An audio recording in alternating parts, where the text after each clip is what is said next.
Polysubstance use is a common, frequently underestimated cause of impairment and DOT violations. It compromises a steady biological baseline in ways difficult to predict. People rarely set out to take an extreme risk. Usually, they are chasing a specific effect, managing the side effects of one medication with another, or taking two substances without realizing they interact at all. A 2022 national survey found that nearly 21% of American adults, roughly 1 in 5, had used two or more substances together within the past year. More than half of these cases involve medically guided use, combinations of prescribed medications, sometimes alongside legal cannabis or alcohol, with no intent to misuse the drugs.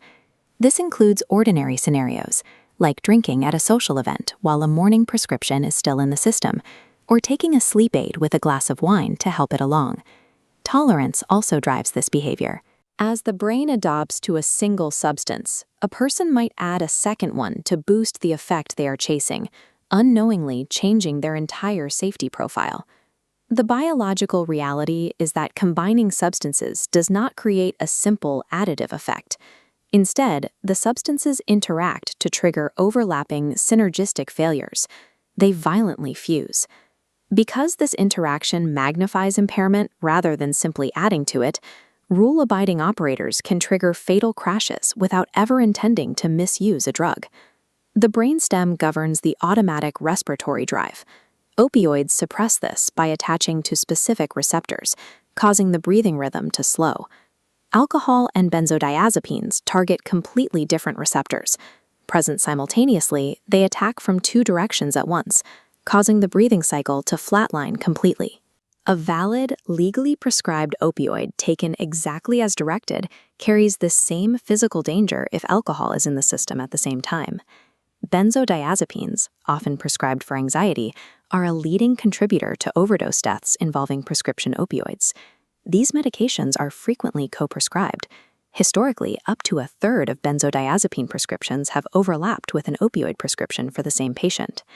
While benzodiazepines alone rarely cause severe breathing problems, combining them with opioids exponentially increases the risk of a fatal respiratory event. Mixing two depressants is an acute biological threat. The body's single failsafe for breathing is dismantled by two independent chemical pathways simultaneously. Combining a stimulant like cocaine and a depressant like fentanyl creates a speedball, one of the most lethal combinations in addiction medicine. The stimulant creates a facade of high energy, entirely concealing the failing respiratory system underneath. Because the stimulant artificially elevates heart rate and alertness, it hides the extreme drowsiness and unresponsiveness that usually warn of an opioid overdose. A person can appear awake and functional while their respiratory system is quietly failing. When the short-acting stimulant wears off, the massive depressant load is left unopposed, often leading to sudden, critical collapse. The same push-pull pattern occurs when mixing prescription stimulants with alcohol. The stimulant masks the intoxication, making an operator believe they are in control when they aren't.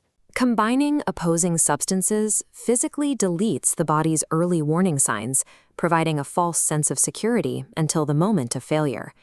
The interaction between alcohol and cocaine deserves special attention because it violates the typical rules of polysubstance use. When both are present, the liver does not process them as separate toxins. Instead, they are forcefully fused together into a single new structure. This compound is cocaethylene, a third, distinct substance chemically manufactured by the body. Cocaethylene exists only as a result of this combination, and it is highly toxic to the cardiovascular system. Its presence is directly associated with a drastically increased risk of sudden death compared to using cocaine alone. This combination turns the human liver into a chemical factory that produces a uniquely lethal poison. This brings us to the most underestimated risk category, over-the-counter medications. Compare the scale of these risks. The tiny sphere represents the 2% of large truck crashes involving illegal drugs.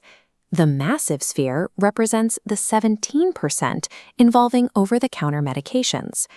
OTC medications are implicated in nearly a fifth of all large truck accidents. Common cold and allergy ingredients like diphenhydramine and dextromethorphan cause drowsiness and slowed reaction times on their own. Compounding these chemicals with schedule irregularity, fatigue, or other legal substances creates a high-risk scenario. Take Marcus, for example. He uses a prescribed pain pill for a back injury, then later has his normal evening drink to unwind. While neither action is unusual for him, together they trigger the exact synergistic respiratory suppression we have established. Or consider a coworker who takes a nighttime cold medicine and later uses legal cannabis to relax. The resulting cognitive impairment from this mixture can remain significant enough to carry over into the next morning shift. In both cases, the operators were making ordinary decisions without any malicious intent. Dangerous polysubstance use happens with legal products found on regular store shelves, requiring no intent to misuse to cause a fatal accident. Operators must confront the myth of the DOT-safe medication. While certain prescriptions undergo MRO review, that process does not automatically account for real-time interactions. The FMCSA's conditionally acceptable categories are evaluated as individual substances in a vacuum. A medication being safe on its own is no guarantee that it remains safe when combined with a missed night of sleep, a beer, or another pill. Under DOT rules, the final deciding factor is always actual functional impairment, regardless of the legality of the substances involved. The most effective way to prevent a dangerous interaction is to disclose every single medication you take to every prescribing physician you see. You must also read OTC labels for drowsiness warnings and allow enough off-duty hours for full chemical clearance.